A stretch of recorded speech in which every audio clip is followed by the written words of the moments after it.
মার্কেটে আসছি আজকে অনেক দিন পরে। তবে মার্কেটে আসার কারণ হচ্ছে সামনে যে শীত, মা গো মা। আমিও আমার আব্বু এসেছি সবার জন্য মার্কেট করতে। আমাদের বাইকটা রেখে মার্কেটে ঢুকতে যাব এমন সময় খেয়াল করলাম যে আজকে অনেক যানজট লাগছে মার্কেটে। যাই হোক, আমরাও আমাদের কেনাকাটা শুরু করলাম। আমাদের কেনাকাটা শেষ করে টাকা দিয়ে যেই পেছনের দিকে ঘুরবো, তখনই একটা বোরকা পরা মেয়ে আমার দিকে কিছু শপিং ব্যাগ দিয়ে বলছে, কি ব্যাপার? আমাকে ওইখানে রেখে কোথায় হারিয়ে গিয়েছিলে? আমি তো পুরাই হা হয়ে গেলাম। আর আপনারা ভাবছেন আমার আব্বু কি বলবে? তাহলে শুনুন। আজকে আগে বাড়ি চল, তারপর তোর একদিন কি আমার একদিন। আমার হা হয়ে থাকা দেখে মেয়েটা বলল, কি হলো, আমায় বাসায় নামিয়ে দিয়ে আসবে না? আমি তো একা একা বাসায় যেতে পারবো না এতগুলো ব্যাগ নিয়ে। এবার আমি কথা বললাম, এই মেয়ে, এই আপনার সমস্যা কি? চেনা নাই জানা নাই, আপনি এসে এসব কি বলছেন তখন থেকে? কি? আমি এমন করছি তাই না? তাহলে ওইখানে আমাকে একা একা রেখে চলে এসেছো কেন? আবার এখন বলছো আমাকে চেনো না? কি পাগল হয়ে গেলা নাকি? অন্য কোনো মেয়ে দেখে আমাকে চিনতে পারছো না? আমার প্রচন্ড রাগ হচ্ছে, কিন্তু রাগ না প্রকাশ করে বললাম, আপনার কোথাও একটা ভুল হচ্ছে।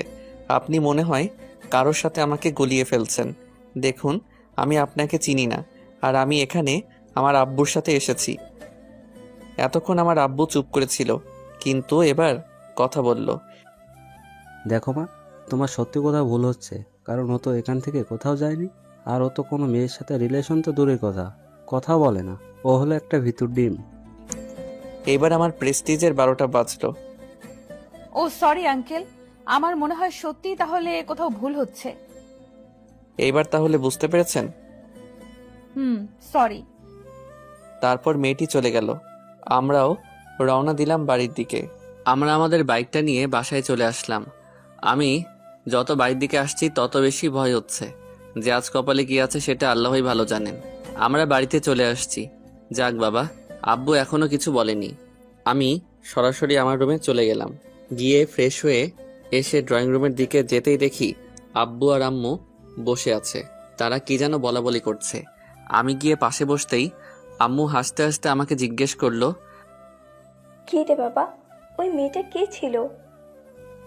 আমি একটু ভ্যাবাচাকা খেয়ে গেলাম আর আস্তে করে বললাম, কোন মেয়েটা আম্মু? গাধা, মার্কেটে গিয়ে যে তোকে বয়ফ্রেন্ড বানাতে চাচ্ছিল, ওইটাকে চিনিস না? আশ্চর্য, আমি চিনবো কিভাবে? আমি কি আগে কখনো দেখেছি নাকি যে চিনবো? আরে, রাগ হবার কি আছে? রাগ করিস না। আর এখনো কোনো পছন্দ থাকলে বল। আসলে আমার রাগ একটু বেশি, তাই বলবো যে রাগ করিস না। আর ভাবছেন যে আমার পছন্দের কথা বলছে কেন? আসলে সবাই আমার জন্য মেয়ে দেখে রেখেছে, তাই আর কি। আরে না, আমার কোনো পছন্দ নাই। এই বলে আমি ওইখান থেকে রুমে চলে আসলাম। তারপর রাতের খাবার খেয়ে ঘুমাতে যাব, তখন মার্কেটের ওই মেয়েটার কথা মনে হচ্ছিল। এখন ওইসব ভাবাভাবি শেষ। আগে আপনাদের আমার পরিচয়টা দেই। আমি মেহেদী হাসান পারভেজ, বাবা মায়ের 3 নাম্বার এবং শেষ পিচি ছেলে। আমার বড় 2 ভাই আছে। বাবা কিছুই করে না, ভাইয়া করে। আর আমার হবু ওয়াইফের নাম সুলতানা, আব্বুর বন্ধুর মেয়ে। আমি চেয়েছিলাম একটা প্রেম করব, তারপর বিয়ে করব, কিন্তু আব্বু আম্মুর কথায় রাজি হয়ে যায় বিয়েটা করতে। আমি পড়াশোনা শেষ করে এখন একটা কোম্পানিতে চাকরি করি। আর আমি কিন্তু এখনো আবার স্ত্রীকে দেখি নাই, মানে হবু বউ। যাই হোক, পরিচয় দিতে দিতে ঘুমিয়ে গেছি। এভাবে কয়দিন চলে গেল। আজ আব্বু বলছে একটু শ্বশুর বাড়ি যেতে হবে। সরি, হবু শ্বশুর বাড়ি। ভেবেছিলাম আজকে অন্তত নিজের জিনিসটার সাথে একটু দেখা করতে পারবো, কিন্তু কথায় আছে না যে ভাগ্যে না থাকলে কিছুই হয় না। আজকেও দেখা হলো না। যাই হোক, ওইখানে থেকে আসার সময় রাস্তার মধ্যে হঠাৎ করে বৃষ্টি আসায় একদম ভিজে গেলাম। যাই হোক, বাসায় এসে রাতে থেকে প্রচণ্ড জ্বর আসলো। ওষুধ খেয়ে কিছুটা সুস্থ হলেও পুরোপুরি সুস্থ হইনি। আজ আমি আর আব্বু ডাক্তারের কাছে গেলাম। ডাক্তার আমাকে দেখে কিছু পরীক্ষা করাতে বলল। আজকে প্রচণ্ড ভিড় থাকায় আমরা ওয়েট করছিলাম। এমন সময় কোথায় থেকে যেন সেই মেয়েটা এসে আমাকে বলছে যে, এত টেনশন করতে হবে না, বাচ্চার বেশি সমস্যা হয়নি, শুধু একটু জ্বর আসছিল। আমি যথারীতি অবাক হয়ে আব্বুর দিকে তাকিয়ে দেখলাম আব্বু মুচকি মুচকি হাসছে। আমি ভাবছিলাম আব্বু প্রচণ্ড রিয়াক্ট করবে। মানে, আপনি কাকে কি বলছেন এসব? মানেটা কি? হ্যাঁ, কি বলছো এসব? আমার প্রচন্ড রকম রাগ হচ্ছে এবার। খেয়াল করলাম আব্বু আমার দিকে তাকিয়ে ওই মেয়েটাকে বলল, মা, তোমার কথা ভুল হচ্ছে। না আঙ্কেল। আচ্ছা, আমরা এই বিষয়ে পরে কথা বলি। তুমি বাইরে ওয়েট করো, আমরা আসছি। Okay uncle. মেয়েটা বাইরের দিকে চলে আসলো। আপনারা ভাবছেন আমি এতক্ষণ চুপ করে ছিলাম কেন? কারণ আব্বু আমার রাগ হওয়া দেখে আমার হাত ধরে রেখেছিল যেন আমি কথা না বলি।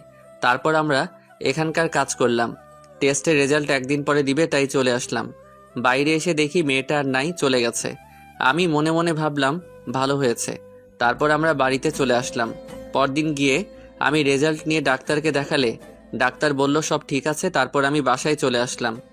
রাতে খাওয়া দাওয়া শেষ করে রুমে আসতেই আমার ফোনটা বেজে উঠল। আমি অপরিচিত নাম্বার দেখে রিসিভ করলাম না, কিন্তু যে ফোন দিচ্ছে সে তো অবিরাম ফোন দিয়েই যাচ্ছে। শেষমেশ ফোনটা রিসিভ করলাম। রিসিভ করতেই ওপাশ থেকে মেয়েলি কণ্ঠে, আসসালামু আলাইকুম, কেমন আছেন? ওয়ালাইকুম আসসালাম, ভালো আছি। কিন্তু আপনি কে? কেমন আছেন জিজ্ঞেস করার আগেই বলছেন আমি কে? কারণ আমি আপনাকে চিনি না, আর আপনি কে সেটাও জানি না। আগে আপনার পরিচয় দিন। আমি আপনার কাছের একজন। আমি আপনাকে অনেক আগে থেকে চিনি, আর আপনিও আমাকে চিনেন। আমার আর বুঝতে বাকি রইল না যে মেয়েটাকে। আপনি আমার নাম্বার পেয়েছেন কোথায় থেকে? আর আপনাকে আমি চিনি না। আপনি ভুল নাম্বারে কল করেছেন। না, আমি ঠিক নাম্বারেই কল করেছি, কারণ আপনি পারভেজ। শোনেন, আপনি আমাকে অনেক জ্বালিয়েছেন, আমি কিন্তু কিছুই বলিনি। আপনি আর কখনো আমার চোখের সামনে আসবেন না, আর আমাকে কখনো ফোন করবেন না। আর যদি এগুলোর মধ্যে একটা করেন তাহলে আপনার খবর আছে। মেয়েটা কিছু বলার আগে টুট টুট টুট লাইনটা কেটে দিলাম। আর আমার প্রচন্ড রকম রাগ হচ্ছিল মেয়েটার উপর, যাকে কিনা আমি চিনি না জানি না, সে নাকি আমাকে চেনে। আজব সব কারবার। তারপর আমি ঘুমিয়ে গেলাম। পরদিন সকালে ঘুম থেকে উঠে ফ্রেশ হয়ে নাস্তার টেবিলে আম্মুকে একবার বললাম, আম্মু, আমি কি একবার সুলতানার সাথে দেখা করতে পারি? না, তোর দেখা করতে হবে না। ও তোর সাথে দেখা করেছে এবং কথাও বলেছে। তোর আর আলাদা করে দেখা করতে হবে না। কি বলছো এসব? আমার সাথে দেখা করলো কোথায়? করেছে। তোর এত ভাবতে হবে না। তোর না আজকে থেকে অফিস যাওয়ার কথা? তাড়াতাড়ি করে অফিসে যা, না হলে তোর আব্বু রাগারাগি করবে কিন্তু। আচ্ছা যাচ্ছি, আর কি করব। এরপর আরো কিছু কথা বলে বের হয়ে চলে আসলাম অফিসে। অসুস্থ থাকায় এতদিন যাইনি। আসলে এটা আমার বন্ধুর অফিস। আমার বন্ধু এই অফিসের এমডি। আমি বসে বসে কিছু কাজ করছিলাম, এমন সময় পিয়ন এসে বলল, স্যার, আপনার সাথে একজন দেখা করতে আসছে। তিনি বললেন অনেক জরুরি। আমি বললাম আচ্ছা পাঠিয়ে দিন। কিছুক্ষণ পর একটা মেয়ে বলে উঠল, আমি কি আসতে পারি? কথাটা শুনে আমি সামনের দিকে মুখ তুলে তাকাতেই আমার চোখটা আটকে গেল দরজায়। মার্কেটের সেই মেয়েটা আমার হা হয়ে তাকিয়ে থাকা দেখে মেয়েটা বলল, কি আসবো না এখানেই দাঁড়িয়ে থাকবো? আসেন। মেয়েটি ভেতরে এসে দাঁড়াতেই আমি বললাম, বসেন। মেয়েটি আমাকে ধন্যবাদ দিয়ে বসলো। আমি অফিসে বলে আগে বললাম, আমি আপনার জন্য কি করতে পারি? একটা কাজই ডাকো, বিয়ে করে ফেলি। মেয়েটির কথা শুনে আমি পুরাই অবাক হয়ে গেছি। তখন আমি বললাম, কি? ডাকো। জানো, আমি তোমাকে ছাড়া আর একটি মুহূর্তও থাকতে পারবো না। আপনাকে ভূতে লাড়ে নাকি শয়তানে লাড়ে বলুন তো? মানে? কোন পাগলাগারদ থেকে পালিয়ে আসছেন? কি সব উল্টাপাল্টা বলছেন? গতকাল মার্কেট বললেন, আবার রাতে ফোন করে বললেন, এখন আবার এখানে আসছেন। আপনি এখানে আসছেন কেন? কালকে রাতে যেভাবে রাগ দেখিয়ে ফোনটা রেখে দিলে, তাতে ভাবলাম একবার তোমার সাথে দেখা করে আসি, আর কাজে ডেকে নিয়ে এসে বিয়েটাও সেরে ফেলি। উফ, এবার কিন্তু রাগ উঠে যাচ্ছে। আচ্ছা একটা কথা বলেন তো, আপনি কিসের জন্য আমার সাথে লেগেছেন? আমি আপনার কি করেছি? আপনি অনেকদিন থেকে আমাকে এইভাবে বিরক্ত করছেন, কিন্তু কিসের জন্য এরকম করছেন? এমনিতেই আপনাকে জ্বালাতন করতে আমার খুব ভালো লাগে, তাই। আর আপনাকে ছাড়া আর কাকে জ্বালাতন করব বলেন? কি বলছেন এসব? আমি আপনাকে চিনি না, আর আমাকে জ্বালাতন করতে ভালো লাগে মানেটা কি? আর আমাকে ছাড়া কাউকে জ্বালাতন করবেন না মানেটা কি? সবগুলোর উত্তর একটাই। তুমি মনে হয় ভালোভাবে বুঝতে পেরেছো। তুমি আমার স্বামী, আমি তোমার স্ত্রী। তবে শুনুন, আমার না বিয়ে ঠিক করা আছে। আর আমার ওয়াইফের নাম সুলতানা। 15 দিন পর আমার বিয়ে। ও আপনাদের তো বলতে ভুলেই গিয়েছিলাম যে আমার বিয়ে আর মাত্র 15 দিন বাকি। তাই বুঝি? আমি বিশ্বাস করি না। কোনো কনফিউশন আছে নাকি? আমি তো বিশ্বাস করি। কনফিউশন হব কেন? অন্য কোনো মেয়ের দিকে তাকালে না মেরে ফেলবো। উফ দূর, আপনি এখন আসতে পারেন, জানতো। ওকে জানো, খুব তাড়াতাড়ি তুলে নিয়ে বাসর করবো, রেডি থেকো, বাই। এই বলে মেয়েটা উঠে চলে যেতে যেতে পেছনে তাকিয়ে বলল, বাই দ্য ওয়ে, আমার নাম সানজিদা। বলেই মেয়েটা চলে গেল। মেয়েটা চলে যাওয়ার পর মনে হলো আমি হাঁপ ছেড়ে বাঁচলাম। বড় একটা দীর্ঘশ্বাস ফেলে আমার কাজে মন দিলাম। এইভাবে দিনটা শেষ। এইভাবে যেতে যেতে 2 দিন পর অফিস থেকে বাসায় এসে ফ্রেশ হয়ে একটু ছাদে যাব ভাবলাম। তখনই আম্মু একটা ডাক দিল। পারভেজ, দেখ তোর ফ্রেন্ড এসেছে, বাইরে আয়। আমি মনে মনে বললাম, আমার ফ্রেন্ড আসছে, কিন্তু আমার তো এইরকম কোনো ফ্রেন্ড নাই। যাই হোক, আমার রুম থেকে বেরিয়ে এসে দেখে তো আমার চক্ষু চড়ক গাছ। আমি আবারও আগের বারের মতো হতবাক। আরে আপনারা ভাবছেন কে এসেছে? আর বইলেন না, ওই যে মেয়েটা, ওই মেয়েটাই আসছে, সানজিদা। কিরকম মেয়েরে বাবা, চিনা নাই জানা নাই, হুটহাট সব জায়গায় চলে আসে। আম্মু আর মেয়েটা বসে আছে। আমার এইভাবে হা করে তাকিয়ে থাকা দেখে আম্মু বলল, কি রে, অবাক হওয়ার কি আছে? আর ওইরকম গাধার মতো দাঁড়িয়ে আছিস কেন? বস এসে। আমি কিছু না বলে বসলাম। আর ওই মেয়েটার দিকে তাকিয়ে দেখি মেয়েটা একরকমের হাসি দিচ্ছে। শয়তানিটাই ফাঁসি। তা দেখেও আমি কিছুই বললাম না। আমি বসার পরে আম্মু বলল, তোরা বসে গল্প কর, আমি একটু আসছি। আচ্ছা ঠিক আছে।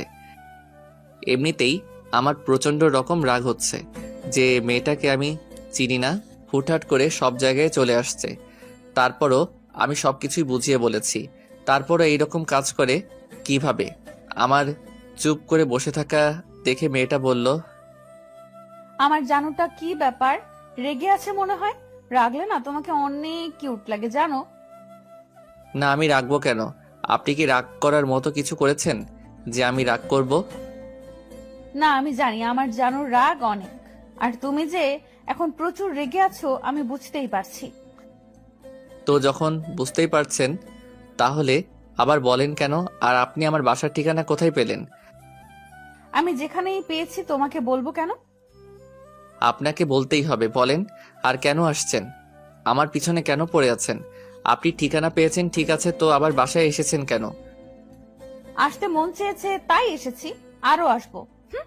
আর আমার জানুটাকে অনেক দিন দেখি নাই, তাই চলে এসেছি।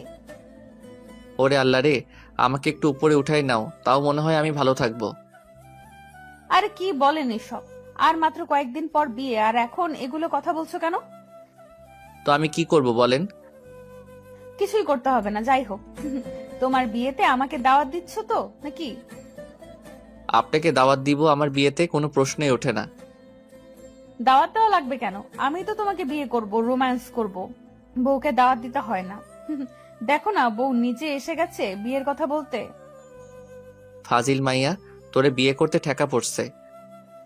আমার কথা শেষ না হতেই আব্বুর আগমন। কি হ্যাঁ, কে কাকে দাওয়াত দিচ্ছে না শুনি? আঙ্কেল আসসালামু আলাইকুম, আপনি কেমন আছেন? আমি ভালো আছি মা, তুমি কেমন আছো? আর তোমার বাসার সবাই কেমন আছে? সবাই ভালো আছেন। আম্মু বলল আপনাদের সাথে দেখা করে যেতে। আর আম্মু আপনাকে আর আন্টিকে একবার যেতে বলেছে, তাই আর কি। কথা শেষ না হতে আমি শুরু করলাম, ও তাহলে আমার সাথে প্রথম দিন থেকে তাহলে সবার অভিনয় চলছে? বাহ, খুব ভালো। তোমরা চীনা পরিচিত তাহলে? আসলে একটু খারাপ লাগছে এটা ভেবে যে আব্বু আম্মু সবাই ওই মেয়েটাকে চেনে আর আমার সামনে প্রকাশ করেন না। আর আব্বু বলছিলেন না যে কাকে দাওয়াত দিব না, সে হচ্ছে এই মেয়েটা। চুপ গাধা, যা উপরে যা, এইখানে আর বসে থাকতে হবে না। আর শোন, কালকে সকালে তো ফ্রেন্ডের সবাইকে দাওয়াত দিবি। আচ্ছা। আমি উঠে চলে আসার সময় একটা কথা মাথার মধ্যে কেমন যেন ঘুরপাক খাচ্ছে। আমি আর কিছু না ভেবে পেছনে ঘুরে মেয়েটাকে উদ্দেশ্য করে বললাম, এই যে আপনি কি সানজিদা ইসলাম সুলতানা? আমার কথা শুনে ওর মুখটা কেমন চুপসে গেল। আর আব্বু তো মনে হয় পুরাই অবাক হয়ে গেছে, কিছুই বলছে না, শুধুই তাকিয়ে আছে, কেউ কিছু বলছে না। এর দুজনেই হতবাক। এইবার আমার একটু রাগ হলো। আমি এবার জোরে বললাম, কি হলো বলেন, কথা বলেন। আমার দিকে তাকিয়ে আব্বু বুঝতে পেরেছে যে কিছুটা আমার রাগ হচ্ছে, তাই আব্বু আর কিছুই বলল না, কারণ আমি রাগলে কেউ কিছুই বলে না। আর তখন কেউ কিছু বললে আমার রাগ বেশি হয় আর পরিণতি খারাপ হয়। এখনও কেউ কিছুই বলছে না। আমি এবার বললাম, কি কিছু বলছেন না কেন? কিছু বলবেন না অন্য কিছু করতে হবে আমাকে? এবার মনে হয় মেয়েটা একটু ভয় পেয়েছে। ভয় পেয়ে মেয়েটা ভাঙা ভাঙা গলায় কথা বলছে। আমি মেয়েটা ভয় পেয়ে বলতে যাবে এমন সময় আম্মু চলে এসে বলছে, কি হয়েছে? তুই ওকে ওই রকম করছিস কেন? তুই দিন দিন কি হচ্ছিস বলতো? বাড়িতে একটা মানুষ এসেছে আর তুই কি না আলতু ফালতু প্রশ্ন করা শুরু করেছিস? কই না তো, আমি তো শুধু সত্যি কথাটা জানতে চাইলাম। আর তুমি কি না কি বলছো? তোকে কিচ্ছু এখন জানতে হবে না, এখন উপরে যা, পরে জানবি। সাথে আবার আব্বু একটু যোগ করলো, আমিও তো সেই কথাই বলছি, তুই এখান থেকে যা, আমি পরে সব বলবো। আচ্ছা ঠিক আছে, তবে আপনি কিন্তু পার পাবেন না, আপনাকে উত্তর দিতেই হবে। বলেই আমি উপরে চলে গেলাম। পরদিন সকালে ঘুম থেকে উঠে ফ্রেশ হয়ে নাস্তা শেষ করে অফিসে চলে আসলাম। সেদিনের মতো অফিস শেষে বাসায় এসে দেখি ভাইয়া ভাবি আসছে আর পিচ্চি এসেছে। আরে, আপনারা ভাবছেন পিচ্চি আবার কে? ও, আপনাদের তো বলাই হয়নি। পিচ্চি হচ্ছে আমার ভাইয়ের মেয়ে, নাম ঈশিতা। আমি পিচ্চি বলি। যাই হোক, এই কয়দিন খুব ভালো কাটবে, কারণ পিচ্চির সাথে খুব ভালো সময় কাটানো যায়। আর পিচ্চিটা অনেক কিউট আর খুব পাকা পাকা কথা বলে। পিচ্চির সাথে কোনো বিষয় পেরে ওঠা যায় না। এই দেখেন, আমি আপনাদের সাথেই কথা বলছি। ওইদিকে পিচ্চি দাঁড়িয়ে আছে, ওর সাথে কথাই বলা হয়নি এখনো। আপনাদের সাথে একটু পরে কথা বলি, আগে পিচ্চি মামনির সাথে কথা বলি। হ্যালো পিচ্চি মামনি। আমি তোমার সাথে কথা বলবো না। আমি এসেছি সকালে আর তুমি এখন আসছো আমার খবর নিতে।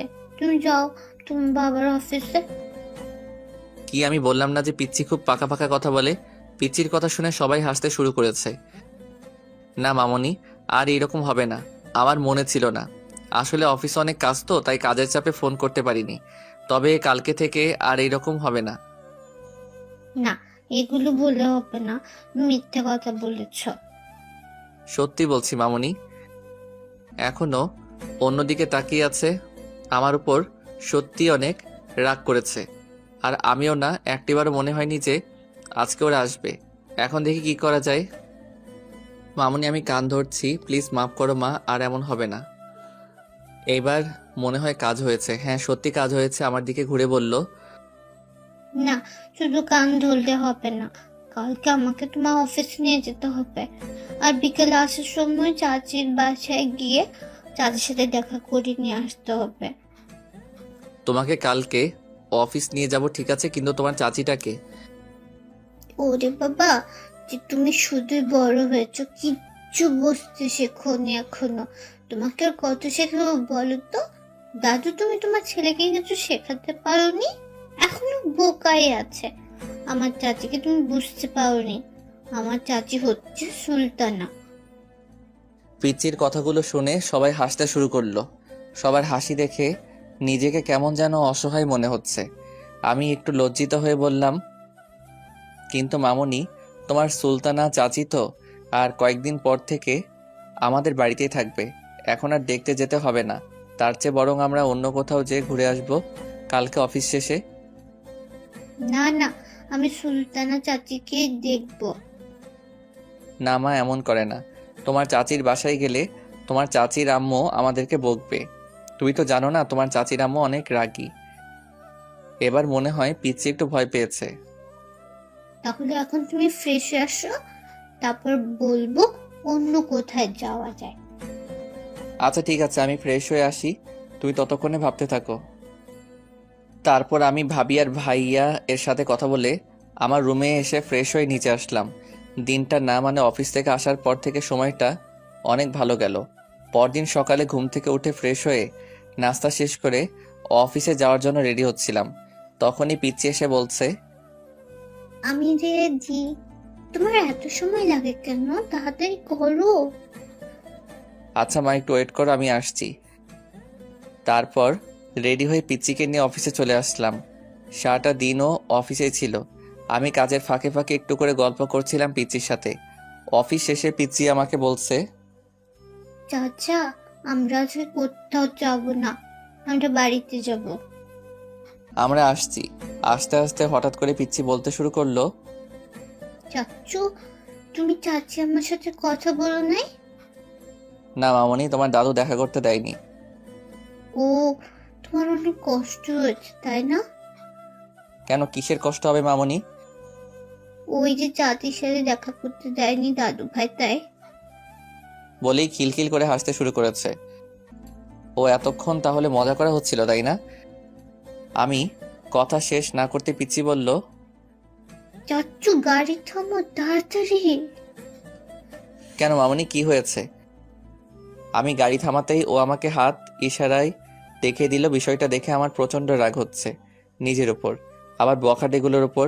আমি গাড়ি থেকে নেমে ওখানে গিয়ে বললাম, কি হচ্ছে এখানে? আমার কথা শুনে সবাই আমার দিকে তাকালো এবং দেখলাম মেয়েটা মনে হয় হাঁপ ছেড়ে বাঁচলো।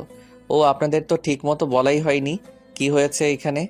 আসলে কয়েকটা বখাটে মিলে একটা মেয়েকে ঘিরে ধরেছে, আর মেয়েটা একা। ওইটা দেখেই আমার মামনি হাতের ইশারায় দেখিয়ে দিল।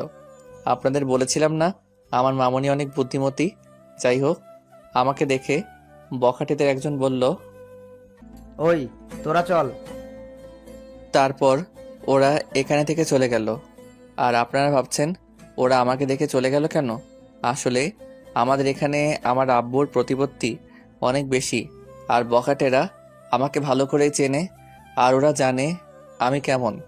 যাই হোক, ওরা চলে যাওয়ার পর আমি মেয়েটার দিকে তাকাতেই দেখি আসলে মেয়েটা আর কেউ নয়, ওই বখাটে মেয়ে মানে সানজিদা। তখন আমি বললাম, ও, আমি তো ভুল করলাম। আসলে বখাটেরা তো এইভাবেই বখাটের হাতেই বিপদে পড়ে। কিছুক্ষণ থেমে থেকে বলল, তুমি আসলে একটা খারাপ মানুষ। ও তাই না? আমি তো আপনাকে বাঁচালাম, আর আমি খারাপ? হ্যাঁ, তো আমাকে তুমি বখাটে বলছেন কেন? তো আপনাকে কি বলবো? বখাটেকে কি বলবো? যাই হোক, আমি এখানে দাঁড়িয়ে আপনার সাথে ঝগড়া করতে চাই না। বিপদে যখন পড়েছেন তো চলেন, আপনাকে বাড়ি পৌঁছে দেই। না, যাবো না আমি তোমার সাথে। আমি একাই চলে যাব। দেখেন, বখাটেগুলো এখন আশেপাশেই আছে। আমি চলে গেলে আবার আপনাকে জ্বালাতন করবে, তাই বলছি চলেন। না, ওরা তো আসবে না, তুমি চলে যাও। আর তুমি আমাকে নামিয়ে দিবে কেন? আমি তোমার কি হই? বাহ, এতদিন আপনি তো বলতেন জানো, কলিজা ইত্যাদি। আচ্ছা, এখন তর্ক করে লাভ নেই। আপনি আমার বাবা মায়ের পরিচিত, তাই আবার আপনাকে ভালো মতো বাড়ি পৌঁছে দেওয়া দায়িত্ব হয়ে গেছে। তোমার সিম্প্যাথির কোনো প্রয়োজন নেই, তুমি যাও। এবার আমার প্রচন্ড রাগ হচ্ছে। আমি আবার কখনো ওকে সিম্প্যাথি দেখালাম, তারপরও নিজেকে শান্ত রেখে বললাম, প্লিজ চলেন, আপনার আবার কোনো বিপদ হতে পারে। না। থাপ্পড় চিনস ছেড়ি, তাড়াতাড়ি গাড়িতে ওঠ। আর একটা কথা বললে থাপড়াইয়া সবগুলো দাঁত খুলে ফেলবো। আমার রাগ করা দেখে মনে হয় ভয় পেয়েছে, কিন্তু না, উল্টো সে রেগে এসে আমার হাত ধরে হাতে কামড় দিয়ে বলল, শয়তানটা বান্দরটা আমারে ধমক দেয়। শয়তান কত ফাজিলটা।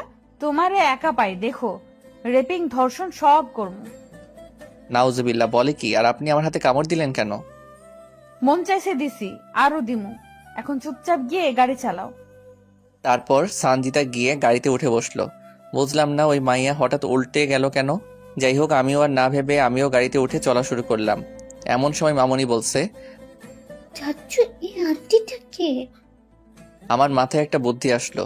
যেহেতু কালকে ও সুলতানাকে সাথে দেখা করার জন্য বলেছিল, সেজন্য আমি একটু দুষ্টমি করে বললাম, মামনি, তুমি তোমার সুলতানা চাচিকে দেখতে চেয়েছিলে না, এটাই তোমার সুলতানা চাচি। পিচ্চি আমাকে একটা পাপ্পি দিয়ে মেয়েটাকে বলছে, চাচি, তোমার কি হয়েছিল? কিছু না, ওখানে কিছু বদমাইশ আমাকে খারাপ খারাপ কথা বলছিল। ও হ্যাঁ, আমি সানজিদাকে ইশারায় বললাম একটু কোঅপারেট করতে, দেখি কাজ হয়েছে। আসলে মেয়েটা ভালো কথা তো ভালোই শুনছে। পিচ্চি আবার মেয়েটাকে প্রশ্ন করলো, চাচি, তোমার আম্মু নাকি পচা আর অনেক রাগ দেখায়, তাই তো চাচ্চু আমাকে তোমাদের ওখানে নিয়ে যায়নি। যাক, ভালোই হলো, তোমার সাথে দেখা হয়ে গেল। আম্মু, তোমার চাচ্চু বলেছে এই কথা, তাই না? আসলে তোমার চাচ্চু একটা পচা, তাই এই কথা বলেছে। না, আমার চাচ্চু পচা না। ও ওদের কথার মাঝে আমি বললাম, আপনাকে কোথায় নামিয়ে দেব। তখন মেয়েটা আমাকে ওর বাড়ির ঠিকানা দিল, কিন্তু ওর ঠিকানা শুনে আমার সন্দেহ আরও বেড়ে গেল যে মেয়েটাকে। আমার মাথায় শুধু একটা কথাই শুধু ঘুরপাক খাচ্ছে, যে মেয়েটাকে। আরে আপনারা ভাবছেন আমি এগুলো ভাবছি কেন? আসলে মেয়েটা যে ঠিকানাটা দিয়েছে সেটা হচ্ছে আমার হবু শ্বশুর বাড়ির, মানে সুলতানাদের বাসার। আমার চুপ করে থাকা দেখে মেয়েটা আমাকে বলছে, কি ব্যাপার, চুপ করে গেলেন কেন? না এমনিতেই। মেয়েটা আর পিচ্ছি গল্প করছে, আর আমি মনে মনে ভাবছি মেয়েটাকে। আমি বাসায় গিয়ে হাজারবার বললেও সুলতানার একটা ছবিও দেখাবে না। আসলে আমাকে প্রথমে সুলতানাকে দেখার বিষয়ে বলা হয়, কিন্তু আমি তখন বাহাদুরের মতো বলেছিলাম, আপনাদের পছন্দই আমার পছন্দ। আর এখন দেখতে চেয়েও দেখতে পাচ্ছি না, কপাল আমার। তবে আপনাদের বলছি, আপনারা কেউ আমার মতো এমন বোকামি করবেন না। যাই হোক, তারপর মেয়েটাকে আমার বউয়ের বাড়ি থুক্কু আমার হবু শ্বশুর বাড়ির কাছে নামিয়ে দিয়ে চলে আসলাম। বাসায় এসেই সরাসরি ভাবির কাছে হানা দিলাম, কোনো লাভ হলো না। তারপর ভাইয়ার এর কাছে, তাতেও ফেল মারলাম। সবার একই কথা, কদিন পরেই তো বিয়ে, এখন আর দেখতে হবে না। শত শত বুঝিয়েও লাভ হচ্ছে না। তাই ব্যর্থ হয়ে রুমে এসে ফ্রেশ হয়ে বিছানায় গা এলিয়ে দিলাম। চোখটা একটু ধরে এসেছে, তখনই আব্বুর ডাক। ধর্মর করে উঠে দৌড় না হলে খবর আছে, আর এখন ডাকার ধরনটা আলাদা মনে হচ্ছে। যাই হোক, নিচে আসতে আসতেই বুঝতে পারলাম যে কিছু একটা হয়েছে। আব্বুর কাছে এসে বললাম, কি হয়েছে আব্বু? আজকে রাস্তায় কি করেছিস? কই না তো, আমি তো কিছুই করিনি। রাস্তার মেয়েদের জ্বালানো শুরু করেছো? না আব্বু, আমি তো এরকম কিছুই করিনি। আর তোমার কি মনে হয় আমি যখন পড়াশোনা করতাম তখনই মেয়েদের পাত্তা দেইনি, আর এখন? আর তোমাকে কে কি বলেছে শুনি? আমি সব ঠিকঠাক জানি যে তুই আজকে কাকে এগুলো করেছিস, আর বলছিস এগুলো করিসনি। এবার আমার মাথার মধ্যে সবকিছু একদম পরিষ্কার হয়ে গেল। আমি বুঝতে পারছি না মেয়েটা আমার পেছনে লেগেছে কেন। আমি আব্বুকে বললাম, ওইটা কি সুলতানা? হ্যাঁ। সত্যি? হ্যাঁ মানে না, আমি কি বলতে কি বলেছি। এই তুই এখন যা, পরে এই বিষয়ে কথা বলবো। তারপর আমি ওখান থেকে চলে আসলাম। এসে যেইমাত্র বিছানায় একটু শুয়ে পড়ার প্রস্তুতি নিচ্ছি, তখনই আমার ফোনটা বেজে উঠল। অপরিচিত নাম্বার দেখেও 7-5 না ভেবে রিসিভ করলাম, কিন্তু মেজাজটা খারাপ থাকায় একটু কটমট করে বললাম, হ্যালো। কিন্তু এ কি, ওই পার থেকে শুধু হাসির আওয়াজ পাওয়া যাচ্ছে। আমার বিরক্তি আরও বেড়ে যাচ্ছে, মেজাজটা আরও বেশি খারাপ হচ্ছে। আপনারাই বলেন কার মেজাজ খারাপ হবে না এরকম অবস্থায়? একে তো আব্বুকে ওই বজ্জাত মেয়েটা মিথ্যা কী সব বানাই বলছে, আর এখন আবার ফোনে এইরকম বিরক্তি, আর ভালো লাগছে না। আমি আবারও বললাম, হ্যালো।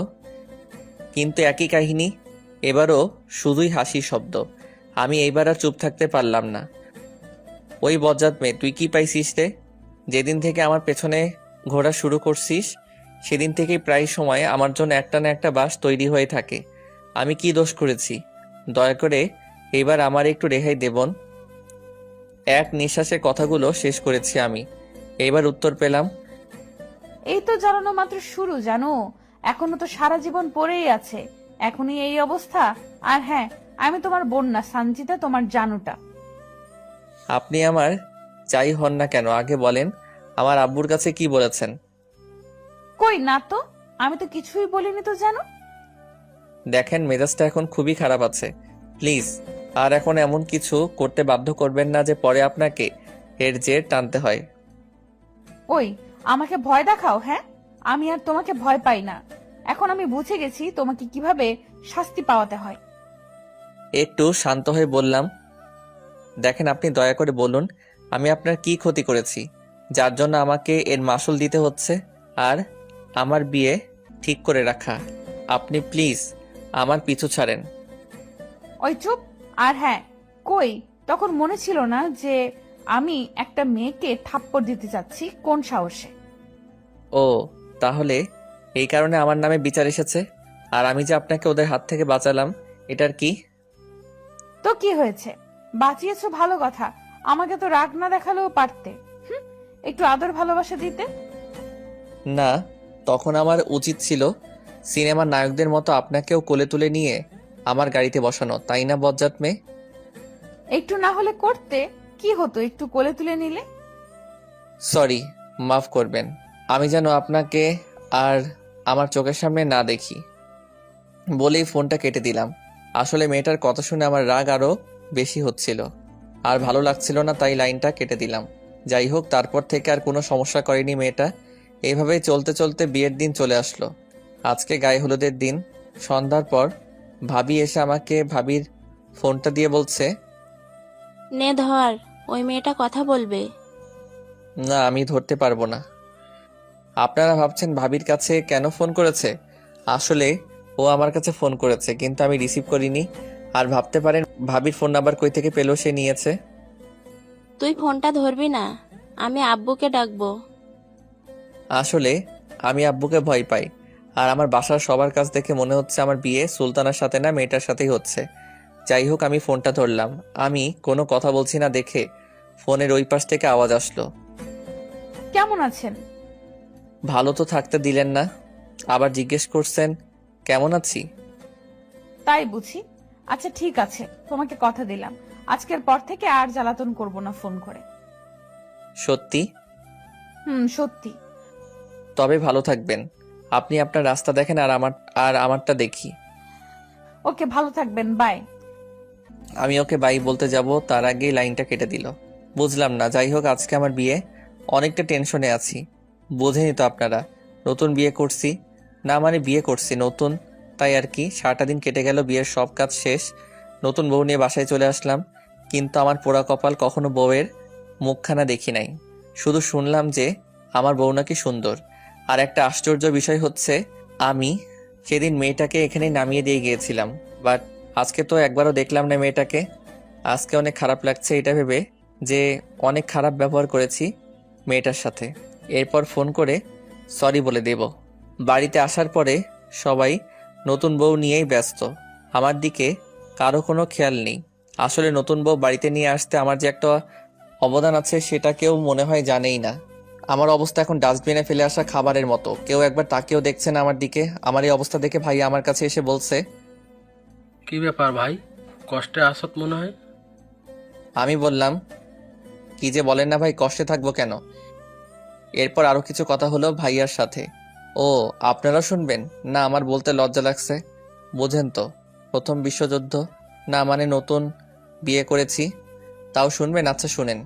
ভাইয়া এর কাছে থেকে কিছু টিপস নিলাম, আর কিভাবে বিড়াল মারতে হয়। আসলে আমি আমার ভাইয়ের সাথে ফ্রি, এভাবে অনেকটা সময় পার হয়ে গেল, তাই আমার অবস্থা দেখে উঠে গেল। একটু পর এসে আমাকে বলছে, চলো রুমে যাবে, তোমার জিনিস একা একা বসে আছে। কি বলেন? জিনিস মানে? এখন আবার কিছু জিনিস নিয়ে যেতে হবে? আমি বলেছি তোমার বউ, না মানে তোমার ওয়াইফ একা একা রুমে বসে আছে, যাও তাড়াতাড়ি। ও আচ্ছা, যাই তাহলে। 2 পা সামনে আগাতেই মনের মধ্যে ধক করে উঠল। আমার ঘরে দরজার সামনে গিয়ে আবার পেছনের দিকে দৌড়। ভাইয়ের কাছে গিয়ে থামছি। কি হলো? না কিছু না, এমনিতেই ভয় লাগছে ঘরে যেতে। তুই একটু আমার সাথে যাবি? হায় আল্লাহ, এ তো শুধু বড়ই হয়েছে, এখনো ছোট বাচ্চা। ওই তাড়াতাড়ি যাবি না আমি আব্বুকে ডাকবো? ভাইয়া তুইও? আব্বু! পুরোপুরি চিৎকার না করতেই আমি এক দৌড়ে দরজার কাছে। তারপর 2-3 বার বুকে ফু দিয়ে রুমে ঢুকবো, তখনই কেউ পেছন থেকে ধাক্কা দিয়ে দরজা আটকে দিল। আমার এইরকম অবস্থা দেখে আমার নতুন বউ একটু হেসে ফেললো। আমি অসহায় হয়ে শুধু একটু হাসির শব্দ পেলাম। যাই হোক, বউ এসে আমার পায়ে সালাম করে আবার গিয়ে বিছানায় বসলো, ইয়া বড় একটা ঘোমটা দিয়ে। আমি কি করব বুঝতে পারছি না। আমি এখনো দাঁড়িয়েই আছি। আমার এইরকম দাঁড়িয়ে থাকা দেখে বেচারা আমার বউ বলল, দাঁড়িয়েই থাকবেন না এদিকে এসে বসবেন? আমি বউয়ের কথা শুনে একটু স্বস্তি পেলাম। আমিও আর দাঁড়িয়ে না থেকে বউয়ের পাশে গিয়ে বসলাম। আমার প্রচন্ড ঘাম হচ্ছে দেখে সুলতান আমাকে বলে উঠল, ভয় পাচ্ছেন কেন এত? না মানে প্রথম বিয়ে করছি তো তাই। কি, আরো বিয়ে করার ইচ্ছা আছে নাকি? হায় রে কপাল, কি বলতে কি বলছি এসব। না মানে ভুলে বের হয়েছে কথাটা। ও আচ্ছা, আর যেন ভুল না হয়। এইবার আমার একটু সন্দেহ হলো সুলতানার কণ্ঠ শুনে। আসলে আমার পরিচিত কণ্ঠ মনে হচ্ছে, এর আগেও শুনেছি কণ্ঠটা। সেদিকে মাথা না ঘুরিয়ে বললাম, আচ্ছা ঠিক আছে। একটু সময় চুপ থেকে বললাম, আমি আপনাকে দেখতে চাচ্ছি, যদি ঘোমটাটা সরাতেন। কেন, আপনি সরাতে পারছেন না? ওই আমি সরাবো। নয়তো কি আপনার ভাইকে ডাকবেন? না না, তার দরকার নেই, আমি সরাচ্ছি। এটা বলেই আমি ঘুমটা সরিয়ে যেই মাত্র বউয়ের মুখের দিকে তাকিয়েছি, তাতেই আমার চোখকে বিশ্বাস করতে পারছি না। আমার প্রচণ্ড রকমের রাগ হচ্ছে এখন নিজের বাবা মায়ের প্রতি। আমি যেন বাকরুদ্ধ হয়ে গেছি, কিছুই বলতে পারছি না। একটা পাথরের মতো বসে আছি। ক্রমশ আমার রাগ বাড়ছে, আর আস্তে আস্তে আমার চোখ দুটোর রং কালো থেকে লাল হচ্ছে। আর আপনারা ভাবছেন আমি এইরকম রাগ হচ্ছি কেন? আসলে নতুন বউটার কেউ নয়, সেই মেয়েটা সানজিরা। আপনারা ভাবছেন, বলছেন তাহলে তো ভালোই হলো। আসলে বিষয় সেটা না। বিষয়টা হচ্ছে আমার সাথে এত নাটক কেন। আমার এখন মনে হচ্ছে আমার আপন কেউ নেই, কারণ আমার বাবা মা বোন দুলাভাই সবাই জানতো যে ওই মেয়েটাই আমার হবু বউ ছিল। আমার এইরকমভাবে তাকিয়ে থাকা এবং রাগ হওয়া দেখে সুলতানা বলে উঠল, কি হলো আপনার? কথা বলছেন না কেন? আর আপনার চোখগুলো এমন লাল হয়ে যাচ্ছে কেন? আমার মাথায় যেন কিছুই ঢুকছে না, মেজাজটা আরো বেশি খারাপ হয়ে যাচ্ছে। আর আমার মাথায় শুধু একটা কথাই ঘুরপাক খাচ্ছে, যে সবাই মিলে আমার সাথে এমন করলো কেন। আমার কোনো রেসপন্স না পেয়ে সুলতানা আবারও বলল, আমি বুঝতে পারছি আপনার মনে হয় শরীর খারাপ লাগছে, আপনি শুয়ে পড়ুন। আমি আপনার মাথায় হাত বুলিয়ে দিচ্ছি। সুলতানা এই কথা বলে আমার মাথায় হাত দিতে যাবে, ঠিক সেই সময় আমি ওর হাতটা এক ঝটকায় সরিয়ে দিয়ে বললাম, কোনো দরকার নেই তোরে আদিক্ষেতা করার। সুলতানা মাথা নিচু করে নিল, হয়তোবা কান্না শুরু করেছে। আমার সেদিকে কোনো খেয়াল নেই। আমি আজকে এর একটা হ্যাস্তন্যস্ত করেই ছাড়বো। আমি বিছানা থেকে উঠে দাঁড়ালাম, দরজার দিকে পা বাড়াবো, ঠিক সেই সময় সে আমার হাত চেপে ধরলো। আমার হাত ধরায় আমার হাতের উপর পানির মতো কিছু একটা পড়লো অনুভব করলাম। আমি হাতটা ছাড়িয়ে নিতে চাইলেই পারছি না, কারণ নিজের বিবেক চাচ্ছে না। সুলতান আমাকে বলছে, দেখেন, অন্তত আজকের দিনটায় সিন ক্রিয়েট করবেন না। বাড়িতে অনেক লোকজন, আব্বু অপমানিত বোধ করবেন। ওর কথায় যুক্তি আছে দেখে আমি বললাম, আচ্ছা ঠিক আছে, তবে আপনি খবরদার আমার কাছে আসার চেষ্টাও করবেন না। ঠিক আছে। তারপর আমি বললাম, আপনি ঘুমান, আর একটা কথা সবাই যেন বুঝতে পারে যে আমরা দুজনেই অনেক খুশি। ঠিক আছে, কিন্তু আপনি ঘুমাবেন না? এই মেয়ে, এই বেশি কথা বলতে না করছি না, আর একটা কথা বললে খবর আছে। সুলতানা আর কিছু না বলে বিছানায় গিয়ে শুয়ে পড়ল। আমি সোফায় গিয়ে ঘুমানোর চেষ্টা করছিলাম, কিন্তু একটুও ঘুম আসছিল না। কেন জানি শুধু একটা কথাই মাথায় ঘুরপাক খাচ্ছে, যে আমি কি দোষ করেছিলাম যে আমাকে এমন শাস্তি দিয়েছে। আপনারা কি বলেন, এইটা কি শাস্তি না? আমার সাথে সবাই অভিনয় করেছে। রাতে আর ঘুম হলো না। সকালে ফ্রেশ হয়ে বাইরে বের হতেই দেখি দুলাভাই আমার দিকে তাকিয়ে হাসছে। ভাইয়ের হাসি দেখে বুঝতে পারলাম যে এখন আমাকে নিয়ে কিছুক্ষণ উপহাস করা হবে। তাই আর কিছু না ভেবে বাইরে চলে আসলাম। হাইরে কপাল, বাহিরে এসেও শান্তি নেই। সবাই দেখি একই কথা জিগাই, কিরে রাতে ঘুম কেমন হলো? আমি সবাইকে বলছি ভালো ভালো, কিন্তু কেউ মানতেই চাচ্ছে না। কারণ সারা রাত জেগে থাকার কারণে চোখ দুটো লাল হয়ে আছে। তাই আমি আর বাইরে না থেকে ভেতরে আসলাম। ভেতরে আসতেই আম্মুর ডাক শুনলাম। আম্মুর ডাকে সাড়া দিয়ে আম্মুর কাছে গেলাম, সেখানে দেখে আব্বু আছে। আমি যেতেই আব্বু বললেন, বিকেলে তোমার শ্বশুর বাড়ি যেতে হবে, তোমাদের ওইখান থেকে লোকজন আসবে। আমি কিছু না বলে ওইখান থেকে চলে আসলাম। আমার কেমন জানি কিছুই ভালো লাগছে না। আমার রুমের দিকেও যেতে পারছি না, যে গিয়ে একটু ঘুমাবো, প্রচন্ড ঘুম পাচ্ছে। রাগ মিলিয়ে একদম বিরক্তিকর ব্যাপার মনে হচ্ছে আমার। যাই হোক, আমি আর বাসায় না থেকে চলে আসলাম বাইরে। গাড়িটা নিয়ে বাসায় থেকে অনেকটা দূরে। আবার এখানে এসেও ভালো লাগছে না। আমি আসলে বুঝতে পারছি না যে আমার সাথে এমন কেন হচ্ছে। অতিরিক্ত রাগ থাকলে যা হয় আর কি, কোথাও গিয়ে একটু শান্তি লাগছে না। যাই হোক, আমি গাড়িটা একটা লেকের পাড়ে দাঁড় করিয়ে গাড়ি থেকে নেমে বসে আছি। কেমন জানি ভালো লাগে আমার এমন জায়গায় বসে থাকতে। বসে থাকতে থাকতে কখন যে দুপুর হয়ে গেছে সেদিকে আমার খেয়ালই নেই। সকাল থেকে এখনো পর্যন্ত কিছুই খাইনি, তারপরও একটু খিদের জ্বালা বুঝতে পারছি না। যাই হোক, ফোনটাও পকেট থেকে বের করে আরও বড় ধরনের শক্ট খেলাম, কারণ সকাল 10টার পর থেকে এখনো পর্যন্ত 100টারও বেশি কল আর 50টার বেশি মেসেজ। আমি আর কিছু না ভেবে বাড়ির দিকে রওনা দিলাম। অতঃপর বাসায় এসে যা দেখলাম তা আমার ধারণার বাইরে। এসে দেখি আব্বু বসে আছে আর সবাই সুলতানাকে থামানোর চেষ্টা করছে। আসলে সুলতানা প্রচন্ড রকম কান্না করছে। আর হ্যাঁ, এখন আমার শ্বশুরবাড়ি থেকে কেউ আসেনি। আমাকে দেখে বাবা বসা থেকে উঠে এসে সরাসরি এক চড় বসিয়ে দিলেন। আমি কোনোভাবেই প্রস্তুত ছিলাম না। আর একটা বিষয় দেখে অবাক হলাম যে আমাকে চড় মারা দেখে সুলতানার কান্না আরো বেড়ে গেল। আব্বু শুধু বলল, তোর সাহস হয় কিভাবে? এইটুকু বলতেই ভাইয়া এসে আব্বুকে থামিয়ে দিয়ে বলল। তুমি বসো, আমি বলছি। তারপর ভাইয়া আমাকে টানতে টানতে আমার রুমে নিয়ে আসলো। কি, তোর কি কোনো বুদ্ধি শুদ্ধি নাই? সব হারাই ফেলছো? কেন, কি হয়েছে ভাইয়া? আমি আবার কি করলাম? তুমি কোথায় গিয়েছিলে? তোমার ওয়াইফ এখনো পর্যন্ত খায়নি, আর তোমাকে কতবার ফোন করেছে দেখো তো। মেয়েটা সেই সকাল থেকে কান্না করেই যাচ্ছে। ও আচ্ছা, শ্বশুরবাড়ির লোকজন কখন আসবে? এই তো কিছুক্ষণের মধ্যে চলে আসবে। আর শোন, তোমার ঠোঁটের কোণে কেটে গেছে, ওইখানে পরিষ্কার করে নাও। তারপর ভাইয়া চলে গেল আর আমি বাথরুমে গিয়ে একদম গোসল সেরে বের হলাম। এই বাবা, এটা কি সুলতানা এখনো রুমে আসেনি?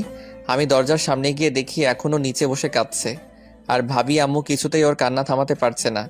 এটা অব্যাহত যদি ওদের বাড়ির লোকজন দেখে তাহলে কি ভাববে আপনারাই বলেন। আমি ওপর থেকেই ডাক দিলাম, ভাবি ওকে উপরে নিয়ে আসেন তো। ও মা, এ কি, ওই মেয়েকে কোনোভাবেই উপরে আনা যাচ্ছে না। ও আসতেই চাইছে না।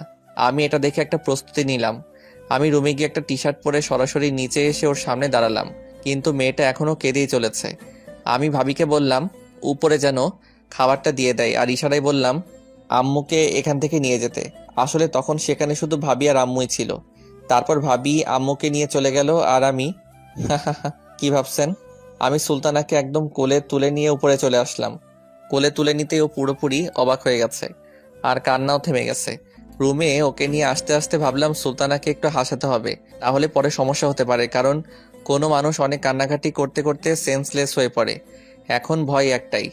যাই হোক, রুমে নিয়ে এসে সুলতানাকে নামাতেই খেয়াল করলাম ও খুবই লজ্জা পেয়েছে, আর নামিয়েই বললাম, বাবারে এত ভারী। ও দেখি আমার দিকে তাকিয়ে আছে, মনে হয় কিছু বলবে। আপনি খুবই খারাপ মানুষ, বুঝলেন? তারপর তারপর আর কিছুই না।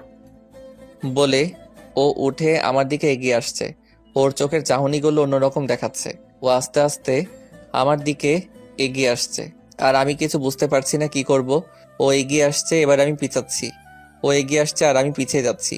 একসময় আমি দেওয়ালের সাথে ঠেকে গেলাম, কিন্তু ও থামছেই না, এগিয়েই আসছে। আস্তে আস্তে ও একদম আমার কাছে চলে এসেছে। আমি ওর নিঃশ্বাসের শব্দ শুনতে পাচ্ছি। আস্তে আস্তে ও ওর মুখটা আমার দিকে এগিয়ে নিয়ে আসছে, একদম কাছাকাছি চলে এসেছে। আমার কেমন জানি লাগছে, কিন্তু সুলতানা তো থামছেই না। এমন সময় ঠক ঠক ঠক আওয়াজ পেয়ে সুলতানা ও আমি দুজন একসাথে দরজার দিকে তাকাতেই দেখি ভাবি আর ভাইয়া দাঁড়িয়ে আছে। আর ভাবি আমার দিকে তাকিয়ে মুচকি মুচকি হাসছে। সুলতানা ওদের দেখে প্রচন্ড রকম লজ্জা পেয়েছে, লজ্জায় লাল হয়ে গেছে। আমি যে লজ্জা পাইনি তাও না, তারপরও কিছু বলছি না। ভাবি এখনো ওইখানেই দাঁড়িয়ে আছে। আমি বললাম, কি ব্যাপার, ওখানে দাঁড়ায় থাকবেন না ভেতরে আসবেন? খিদা লাগছে তো? আসছি তো। তারপর ভাবি খাবার রেখে খেয়ে নিতে বলল, আর যাওয়ার সময় সুলতানাকে কিছু শিখিয়ে দিয়ে গেল। না না, বলে গেল, কি আপনারাও শুনবেন? তাহলে শুনুন। সুলতানা, তুমি এই বাদরটাকে একটু মানুষ করো তো। আর হ্যাঁ, তোমাকে কিছু বললে আমাকে বলবা, নয়তো আব্বুকে বলবা। আচ্ছা আপু। আসলে সুলতানা এখনো মাথা ওপরের দিকে উঠায়নি, খুবই লজ্জা পেয়েছে বেচারা। তারপর আর কিছু না বলে ভাবি আর ভাইয়া চলে গেল। এ মা, এ কি! এবার দেখি সুলতানা মাথা তুলে আমার দিকে তাকিয়ে মুচকি মুচকি হাসছে। কি হয়েছে? হ্যাঁ, এত হাসতে হবে কেন? আর একটা কথা শুনেন, সবার সামনে আমাকে তুমি করে বলবেন, না হলে ধরা খেয়ে যাব। গতকাল রাতের কথা মনে নেই নাকি?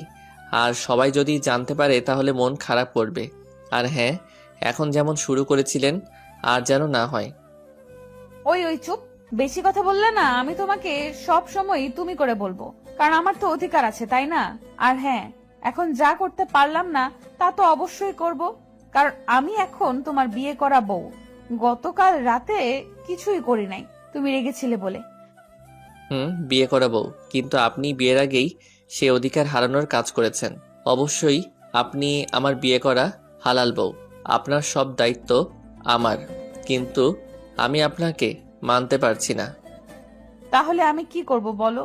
আমি না হয় না বুঝে একটু অপরাধ করেছি, কারণ তোমাকে দেখা মাত্র পাগল হয়ে গেছি, কাছে পেতে মন চাইছিল তাই পাগলামি করছি। তাই বলে কি মাফ করা যায় না? হ্যাঁ, আপনি তো নাবালক বাচ্চা, আপনি কিছুই বুঝতে পারেন না। আপনি কচি খুকি, না বুঝে না শুনে সব করছেন, সেটা তো আমাকে বিশ্বাস করতে হবে, তাই না? তাই। হুম, তাই। আচ্ছা, আমি আর এই বিষয়ে কথা বলতে চাচ্ছি না, এখন খুব ক্ষুধা লাগছে, খেয়ে নেন। ও, তাহলে মাফ করেছো? ওই আর কথা যেন না শুনতে পাই, তাড়াতাড়ি খেয়ে নেন। ও ছোট বাচ্চাদের মতো করে মুখ ফুলিয়ে বলল, আমরা এখন খাওয়া দাওয়া করছি, আমি খাচ্ছি আর ভাবছি মেয়েটা অনেক সুইট, সব কথা শুনে এখনো বাচ্চাদের মতো স্বভাব থেকেই গেছে। ও হ্যাঁ, আপনাদের তো বলাই হয়নি, আমার বউটা অনেক সুন্দর, একদম পরীর মতন, একবার দেখলে শুধু তাকিয়ে থাকতে মন চায়। আপনারা ভাবছেন আমি এগুলো বলছি কেন? আসলে ও যাই করুক না কেন, আমার বিয়ে করা বউ তো, যত যাই বলি না কেন একটা টান হয়ে গেছে। যাই হোক, হঠাৎ করে আমার প্রচণ্ড জ্বলছে ঠোঁটের কোণে, কারণ আব্বু চরমারায় ওখানে কেটে গেছে। আমি খাওয়া শেষ করতেই ও বলল, এই জন্য তো তোমার শরীরের এই অবস্থা। এতটুকু খেলে মানুষ কোনো দিনও মোটা হবে না। এমনিতেই জ্বলছে, আর তার উপর এইরকম কথা কার ভালো লাগে? ওই আমার আর মোটা হওয়া লাগবে না, আমি চিকন আছি, চিকনই থাকবো। চুপচাপ খাওয়া শেষ করেন।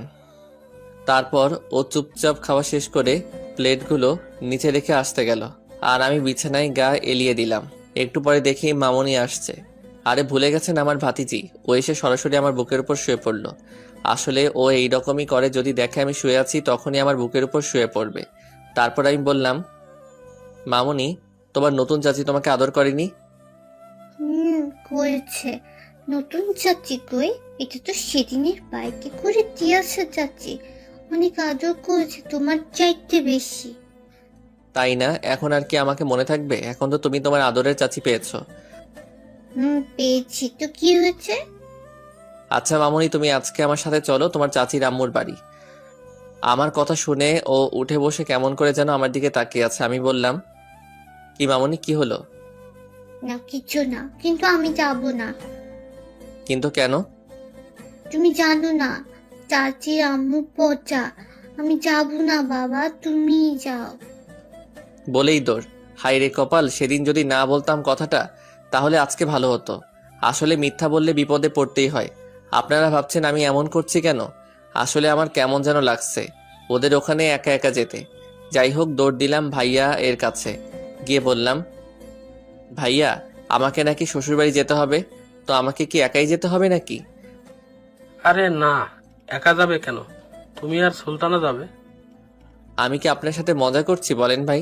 ভাই প্লিজ আপনি আমার সাথে চলেন না। আরে দূর, তুমি কি এখনো ছোট? বোকা, এত ভয় কেন? এখন আমাকে ছাড়ো, আমি দেখি তোমার শ্বশুর বাড়ির কারোর কিছু লাগবে কিনা। ওরা তো এদিক ওদিক আছে। আসলে আমি ঘরে থাকাই জানিনি যে ওনারা কখন এসেছেন।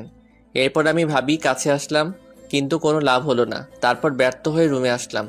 হায়রে কপাল, এখানেও শান্তি নেই, পুরো রুমের মধ্যেই মানুষ। এগুলো আবার কখন আসলো? আমাকে দেখে একজন বলল, কিরে সুলতানা, তোর হাজবেন্ডকে কি রাতে ঘুমানোর সময় দিসনি? বলেই সবাই হো হো করে হেসে উঠল। সুলতানা খুবই লজ্জা পেয়েছে, মাথাটা নিচু করে বসে আছে, আর আমাকে প্রচন্ড খারাপ লাগছে কথাগুলো শুনে। আরে ভাই, আমার ব্যাপারে আমি ঘুমাবো কিনা তাদের এত কি? আমি আর ওখানে না থেকে চলে আসলাম। তারপর ওখান থেকে নিচে এসে সবার সাথে কথা বললাম, সবকিছু ঠিক আছে কিনা তা ভালোভাবে পরীক্ষা করতেই আব্বু ডাকলেন। আমি যেতেই বললেন, শোনো, তুমি রেডি হয়ে নাও, বোমা রেডি। আচ্ছা ঠিক আছে বলে চলে আসতে শুরু করলে আব্বু আবার বলল, দেখো বাবা, তোমার রাগের কারণ আমি জানি, আর সব কিছু ভুলে যাও। আচ্ছা ঠিক আছে। কিন্তু মনে মনে বললাম এর ফল সুলতানা পাবে। তারপর ওখান থেকে এসে রেডি হয়ে চলে আসলাম শ্বশুরবাড়ি। লোকে বলে না শ্বশুরবাড়ি মধুর হাঁড়ি, আসলে কথাটা সত্য। যাই হোক, এখানকার সবাই এখন আমাকে নিয়ে ব্যস্ত বললেই চলে। কি আজব ব্যাপার তাই না? আমার বাড়িতে সবাই সুলতানাকে নিয়ে ব্যস্ত, আর এখানে আমায় নিয়ে সবাই ব্যস্ত। যাই হোক, তারপর রাতের খাবার শেষ করে রুমে যে আমি ফেসবুকে একটু নিউজ ফিডে ঘোরাঘুরি করছি। একটু পরেই সুলতানা আসলো। এসেই সরাসরি দরজা বন্ধ করে বিছানার দিকে এগিয়ে আসছে। আমি সুলতানার চোখের দিকে তাকাতেই বুঝতে পারলাম আমার সাথে এখন কিছু হলেও হতে পারে। ও এগিয়ে আসছে আর আমার অবস্থা আস্তে আস্তে কেমন যেন হচ্ছে বুঝছি না। ও এসেই আমাকে ধাক্কা দিয়ে বিছানায় ফেলে দিল। দিয়ে ও আস্তে আস্তে, আরে এত তাড়াতাড়ি কেন আপনাদের আস্তে আস্তে বলি, আমার বুঝি লজ্জা করে না? ও আস্তে আস্তে আমার উপর উঠে বসে আমার মুখের দিকে মুখ নিয়ে আসছে। আমার কেমন যেন লাগছে। আমি কিছু বুঝতে পারছি না যে কি করব। আমারও কে, আমার থেকে ছাড়াতেও পারছি না। হাই হাই, সবাই শুনলে কি বলবে আপনারাই বলেন। আমি একটা মেয়ের থেকে নিজেকে ছাড়াতে পারছি না। আপনারা আবার কাউকে বলবেন না কিন্তু, হ্যাঁ? ও মুখ একদম আমার মুখের কাছে চলে এসেছে। ও ওর চোখ দুটো বন্ধ করে ফেলছে। এমন সময় আবারও ঠক ঠক আওয়াজ হলো। আওয়াজ হওয়াতে সুলতান আমাকে ছেড়ে দিল আর মুখে অটোমেটিকভাবে এক চিলতে হাসি ফুটে উঠল। সুলতান আমার দিকে তাকিয়ে দেখলো আমি হাসছি। ঠিক তখনই ও আবার আরো জোরে আমাকে ধরে আমার গালে একটা চুমো দিয়ে দিল। আমি তো রীতিমতো অবাক, কি মেরে বাবা! আমাকে ছেড়ে দিয়ে ও উঠে যাচ্ছে, কিন্তু ওর মুখে প্রচন্ড রকমের বিরক্তি প্রকাশ পাচ্ছে। আর আমার কথা ভাবছেন, আমি তো পুরাই টাসকি খেয়ে গেছি। যাই হোক, ও গিয়ে দরজা খুলতেই দেখলাম ওর আম্মু, মানে আমার শাশুড়ি। ও গিয়ে বলল, কি হয়েছে আম্মু? একটু ঘুমিয়ে গেছিলাম। একটু ঘুমের ঘরে থাকার মতো অভিনয় করে বলল, ওই, তুই তো বড়ই কেয়ারলেস মেয়ে রে।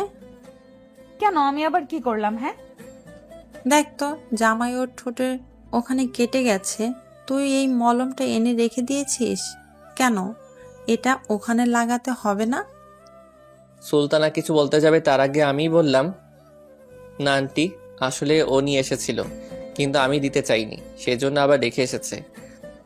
আমার কথা শুনে সুলতানা আমার দিকে তাকিয়ে মুচকি মুচকি হাসছে।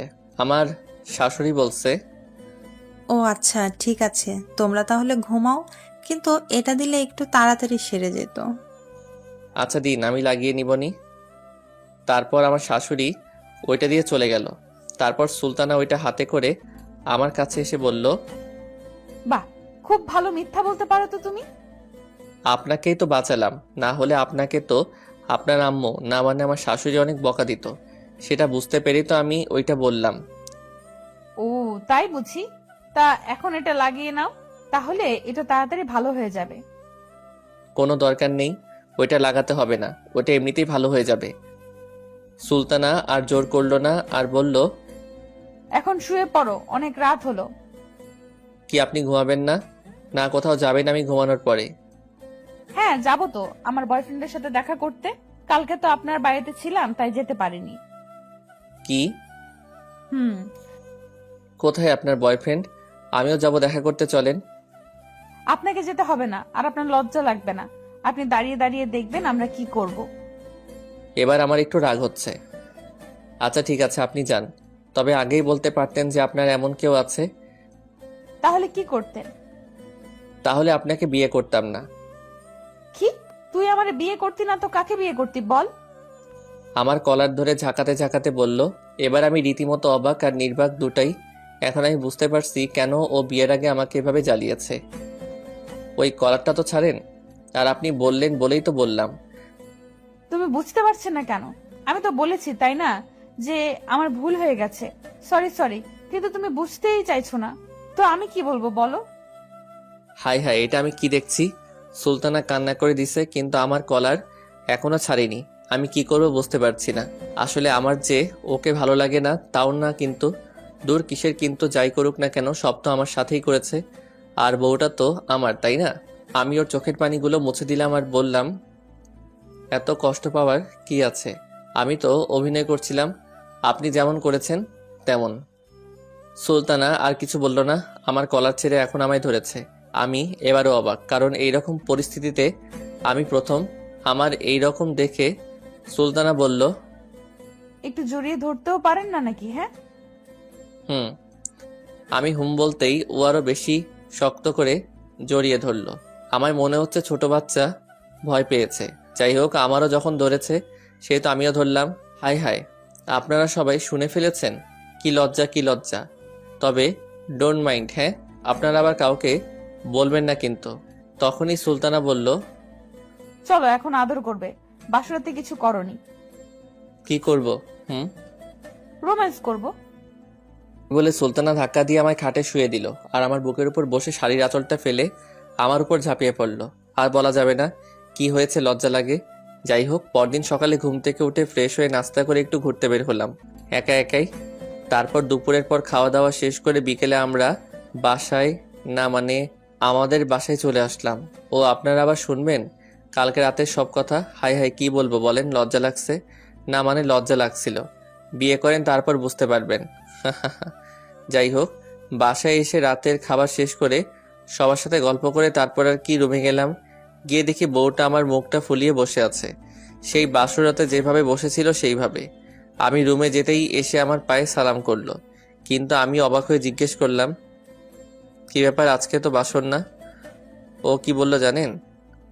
তো কি হয়েছে? প্রথম দিন তো আর বাসর হয়নি, তবে গতকাল হয়েছে। আজও হবে, প্রতিদিন হবে। আজকে আর ছাড়ছি না। বলেই আমার উপর হামলা শুরু।